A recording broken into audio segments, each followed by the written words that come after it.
કેન્દ્રમાં નરેન્દ્ર મોદી સરકારની 12 વર્ષ પૂર્ણ થતા ભરૂચમાં ઉજવણી કરવામાં આવી। ધારાસભ્ય રમેશ મિસ્ત્રી સહિતના આગેવાનોએ સ્ટેચ્યુ પાર્કમાં સ્થાપિત મહાપુરુષોની પ્રતિમાની સાફ સફાઈ કરી હતી। ભરૂચમાં કેન્દ્રની મોદી સરકારના 12 વર્ષ પૂર્ણ થતા વિવિધ કાર્યક્રમોનું આયોજન કરવામાં આવ્યું હતું। આ અવસરે શહેરના સ્ટેચ્યુ પાર્કમાં સ્થાપિત મહાપુરુષોની પ્રતિમાઓની વિશેષ સફાઈ અભિયાન હાથ ધરવામાં આવ્યું। કાર્યક્રમમાં સ્થાનિક આગેવાનો અને ભાજપના કાર્યકરો મોટી સંખ્યામાં જોડાયા હતા। ધારાસભ્ય રમેશ મિસ્ત્રી, જિલ્લા ભાજપના મહામંત્રી જિગ્નેશ મિસ્ત્રી, જિલ્લા ઉપપ્રમુખ નીરલ પટેલ, ધર્મેશ મિસ્ત્રી સહિતના આગેવાનોએ પ્રતિમાની સફાઈ કરી અને મહાપુરુષોને વંદન અર્પણ કર્યું હતું।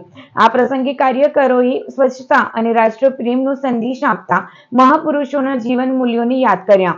કાર્યક્રમ દરમિયાન આગેવાનોએ મોદી સરકારના 12 વર્ષના વિકાસ કાર્યો અંગે પણ માહિતી આપી હતી।